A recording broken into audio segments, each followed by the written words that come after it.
Welcome to The Bench Has Spoken, a Survivor podcast from Bench Points Network. I'm Mary. This is Becca. We are longtime friends and longer time Survivor fans. Each week, we watch the latest episode of Survivor and provide recap, commentary, and predictions for the next episode. Becca, my heart broke twice last night. What an episode. What an episode. It was a big, I would say shock. If going into this episode, if you would have told me the two people who went home, I wouldn't have believed you. So I don't know. Agreed. We should probably back up and talk about how we got here. But Yeah. we would be failures if we did not start this podcast by talking about Rick Devens and his celebration clip that they gave him at the very beginning of the episode. Do you think that they said, Rick, come out on this beach, stand here and dance for us? Yes. Do you think I think that they didn't have to necessarily give him too much poking and prodding. I think they were like, "Hey, Rick, we want to see you celebrate. Like, come out here, do a confessional." And then he just went to town and they were like, "This is why you're on Survivor 50, Rick Devens." Yeah. It felt, I don't know if it felt genuine or not, but it did not feel awkward, which is very Devens coded. Just something just kind of fun and funky and awkward. And I expected him to be a king when they went back to camp and everybody to be like, heck yes, like Rick saved the day. He doubled the pot. He took one for the team by flipping the coin, Mhm. all that stuff. And everybody felt that way except for dun dun dun, Joe. How do you feel about Joe? Joe gets on my nerves. I feel like I don't even know if he likes Survivor. Like, what's his backstory with Survivor? Why is he here? Because it feels so like he thinks that they're all supposed to be there following a very strict set of rules and doing exactly what he thinks they should be doing and disliking the people he thinks they should dislike. And anything outside of that, he cannot respect or even tolerate in the least. So it just feels like he's a big old Debbie Downer on the beach. Yeah. Yeah. But he's like, well, maybe he's in the same camp as Billie Eilish, not like in Survivor, speaking of people who don't like He'll be Survivor. like, he probably, like, somebody else submitted, like, an audition for him or, like, application, or he did it on a dare or something. Like Joe in season 50 and Joe in season, what was he in, 48 or 47? 40 But the Joe in his original season and the Joe in season 50 don't feel like the same individual, I don't think. Because in his season, he seemed to be like warm and welcoming and just wanting people to get along and like anything like overly accommodating. And then for season 50, it's been like the complete opposite. If you're not with him, you're against him, and there's no changing his mind, no excuses made. And then he says honor integrity, and then doesn't do honorable or integritable. Is it the word? Integritable things. It is now. It is now. Yeah. I think that's such a good point. I hadn't thought about that before, but I wonder if that's a direct result for how things played out for him on 48. He probably felt, like, betrayed, and so he probably came into this season with a chip on his shoulder, and I think it's almost like how the edit showed Charlie about, like, the Maria thing and, Savannah and Rizzo. I feel like that's kind of what Joe is acting out a little bit. He's, like, got some PTSD from season 48, and he's just being a jerk on 40 or on 50 because of it. That's a good point, Becca. I think it's got something to do with that. And I don't know. I'm ready for Joe to go. I think everybody's ready to go for Joe to go. And at this point, Joe, the only alliance he has is Jonathan. Mm. Even You think consider anybody would wanna the end, though? Because he's, like, I think he's done the least of anybody left on the Rick, beach. that would be hilarious if Rick took him to the end. I mean, I could see it at this point, I could see any of them taking him just because he hasn't done anything. Who else would they take? So, Aubrey. If you could have one elected that person to take with you, I think Aubrey would be the person to pick. yeah. And that she cracked me up this I don't know, I feel like this is kind of random in the middle, but she made me laugh this episode because I felt like some of the things Rizzo was doing earlier on that bothered me, where he was acting like he had done so much and achieved so much on the season when in reality he really hadn't done anything at that point. I feel like she's now sort of playing that part of, like, overselling what she's done to herself, you know what I mean? Somebody's got to do it. So, and Aubrey's. In terms of yeah. So we were comparing the pyramid challenge to the challenge where they stand in the frame, like door frame with the thin slats on either side that they have to stand on, talking about which one of those did we feel would be harder. My thought was The component of the water, I think, is a wild card because it is rocking and moving a little bit. You have to have, like, I think, a strong core to maintain your balance, and that probably adds to the difficulty of balancing your feet, you know? But I felt like maybe having the triangle piece in the middle gave them something to sort of, like, lean into a little bit. So I don't know. What do you think? Felt like that was just kinda, like, made up. Like, I think it almost to me felt like they thought by the time they got to that point where they were standing on top of it, there would only be, like, 1 or 2 people, and they would say, "Okay, just stand there as long as you can," or something, you know? So I thought that was funny when he was like, "Now stand on one leg." I felt like it was, like, a joke, you know? Like, he was just like, "Well, we gotta do something. Let's have him stand on one leg." But yeah, I that's a good point. I wonder, who would really be able to do that, you know? Maybe Ozzy 10 years ago could have done it, but I don't know. And yeah, that could be our final 2 getting votes. Yeah, yeah, right.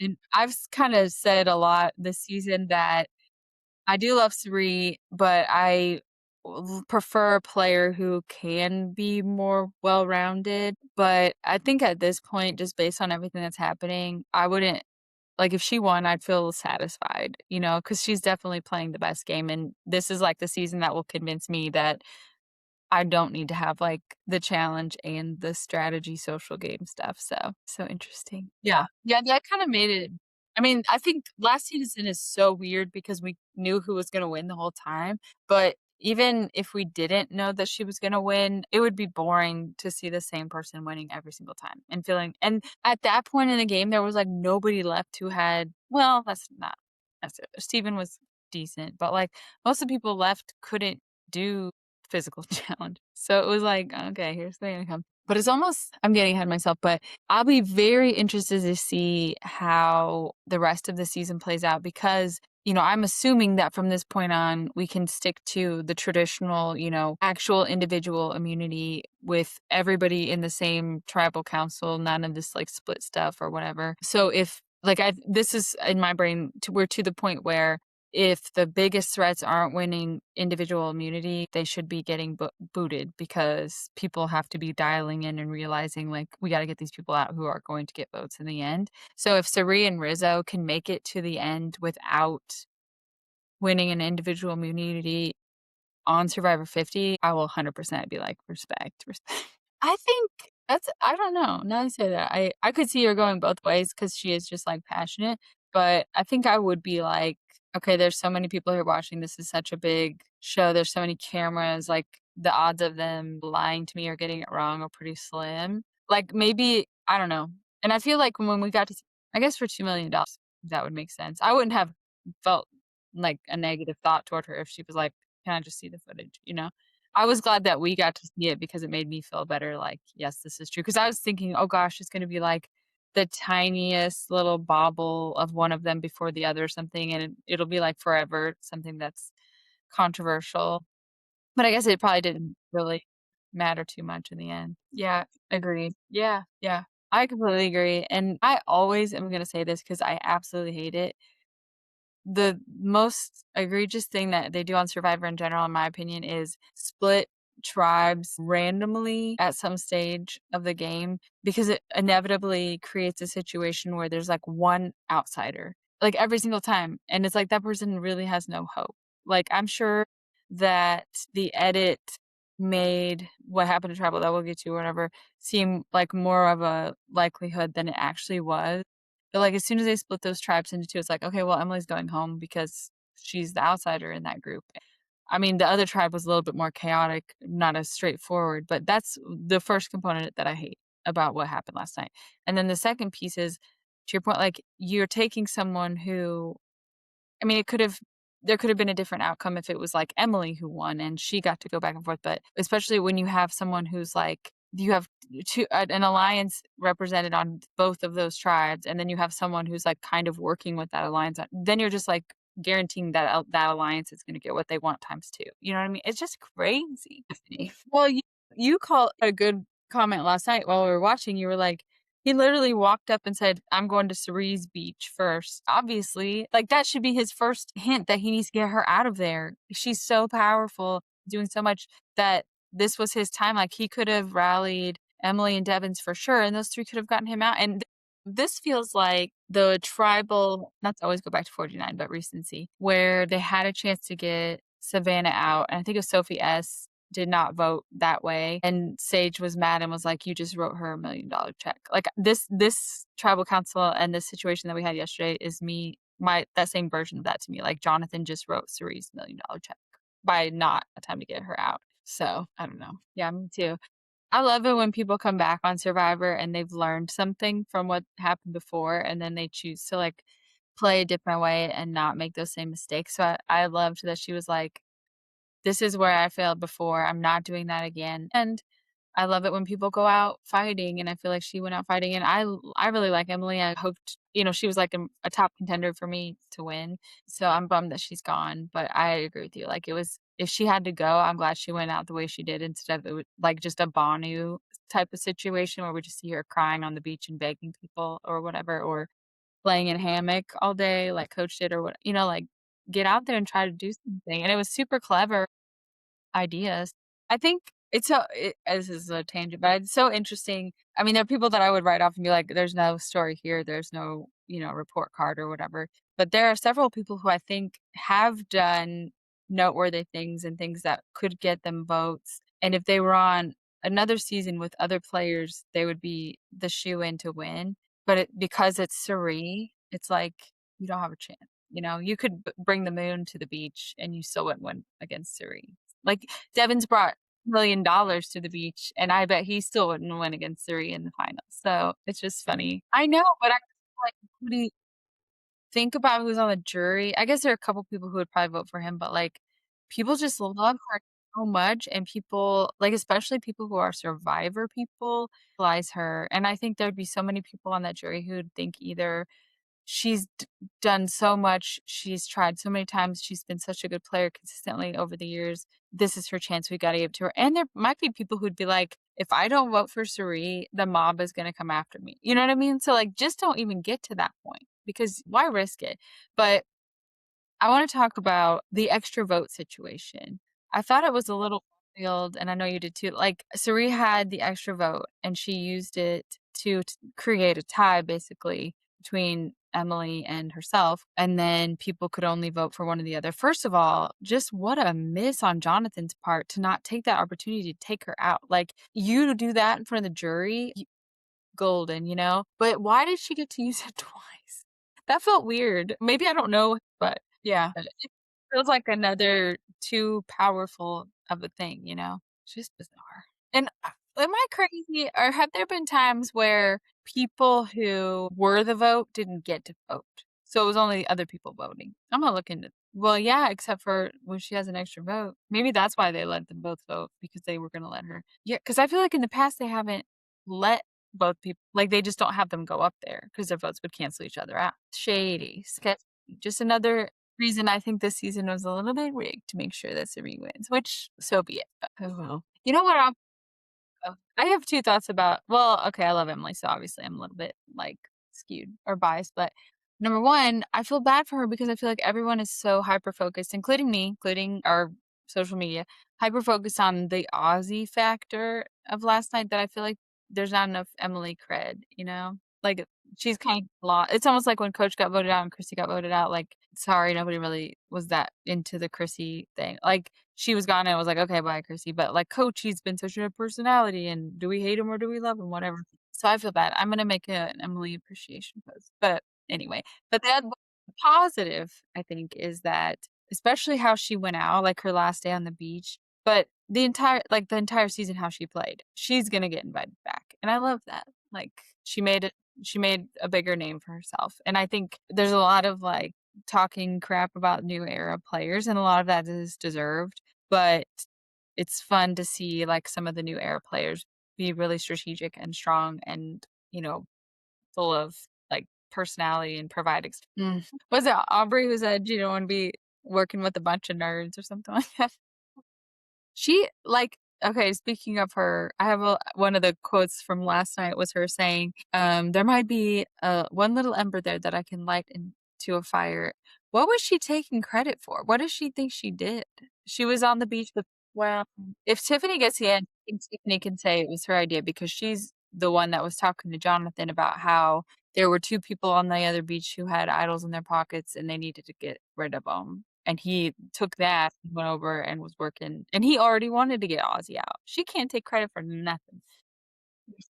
Yeah, do you think he'll what is it that's good? She doesn't deserve it. Do you think he'll play that at all? I feel like this is a little bit of a different situation than 49 because people are just a little bit more like they're veterans and whatever, and they're really gonna try to flush idols where they weren't really doing that last season. So do you think that he can understand that that's what's happening and play it next week, or will they even try? Like, do you think he'll skate by with it again? One big thing that we didn't talk about is and this ties into that. So, Rizzo and Ozzy and Cirie, tight, tight, tight, obviously. We saw a clip where Cirie's on the beach and I mean, it wasn't a clip, it was, like, part of the episode, but Cirie is on the beach and she's, like, looking longingly at the other this way toward the other beach, and she says, "He's Sir Wizard of Oz. Come on, Rizzo," like, wanting Rizzo to alert Ozzy to the fact that people might be voting for him, and we know Rizzo did not do that. And, hindsight 2020, it makes sense because he knew that Ozzy had spilled all the beans and was, like, telling secrets and stuff. But do we think that Cerie will, like, understand that and continue to work with Rizzo, or do you think she'll be so annoyed and mad that she'll second guess it, or she'll work with him? Yeah, yeah. Go ahead. He is this entire season, he has been, I think, doing what would be the word?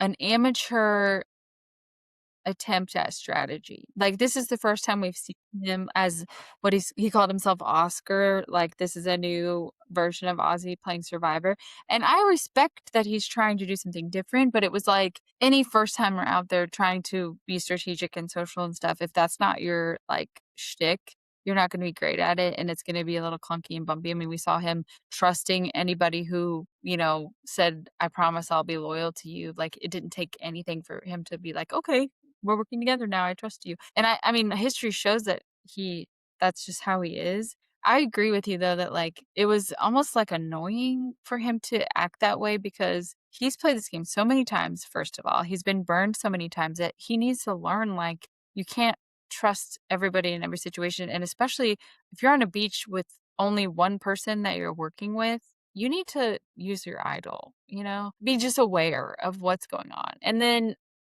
that bottom yeah, and then, like, at the very end, as a veteran, respect the game. Like, you got blindsided in 50, and people played Survivor, and they played it good, like, you got, and you should just, at that point, respect that. But I get it, he's hurt and whatever, and it's okay for people to have emotions and stuff, but I get a little dry. Yeah.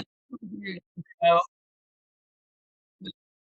I had about Rizzo is, like, I wonder if I mean, I'm sure that no matter what, he's gonna go to Cirie and be like, "This is why I didn't tell him." Like, he was dangerous, and he was telling everybody stuff, and like, what if he had told everybody about Rizzo and Cirie and Ozzy? Like, then you have 2 people with targets on their back or whatever. And so now he can go back to her and say, "Well, he's gone, and as far as everybody knew, you were working with him, so now you don't have anybody. So now you and I can really take this to the end." But I kind of wonder and want him to be using this as a stepping stone to work with other people and be like, "Okay, I'm gonna now get Cirie out." If Rizzo gets Cirie out, give him the $2 million immediately. Yeah. I think he should they're what? I could see that.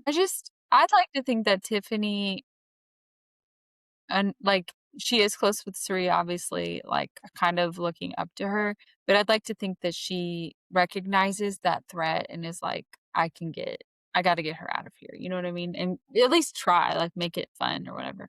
I wanna say think Rizzo could, but he didn't last season, I don't know, like, what did he learn from that? Will he be I don't know, it'd just be so interesting to see how this plays out. So we have Joe, Tiffany, Rizzo, Jonathan, Suri, and Devens left, if we ever can remember that Aubrey So, okay, quick question for next episode. Who do you think between Joe T, Rizzo, Jonathan, Cerie, Devens, and Aubrey, who is winning individual immunity? Good guess. Trying to decide what round I think it'll be. I bet it'll be so we had like a balancing thing this time. We had a balancing thing last time. Huh? Oh, yeah. So I think it's gonna be more of a strength type of thing or, like, um, less of a passive endurance and more of an active endurance, like, when they had to hold their legs up on that and hold that, pl up, something like that, where you have to use muscles and it's endurance, I could see, or maybe, like, a trek with a puzzle at the end or something like that. It's gotta be different than just standing somewhere for a while. So if it's that, assuming it's that, I'm gonna say Joe or Jonathan. Ooh, if it was a puzzle, I think God, is anybody maybe Aubrey could win a puzzle and or Devens? I don't know if Tiff's good at puzzles. I can't imagine Rizzo anyway. Okay, yes. Oh gosh. Let's check the calendar.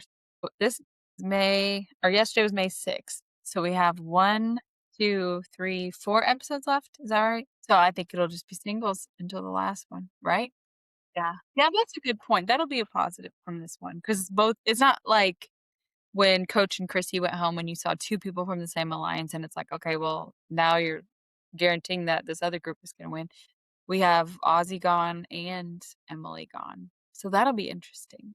Do you think that anybody vengeful towards Cirie? Like, I could you see, like, Devens and well, that's it. Never mind. Who would even be go No, I think that if Devens doesn't win individual immunity, he's gonna be the next vote. I would hope so. Maybe yeah. Maybe he'll be like, God, what was her name? I forg Natalie.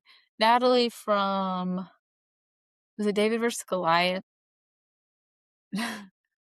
I don't she, like the one that wanted or that Angelina asked for the coat or for a jacket.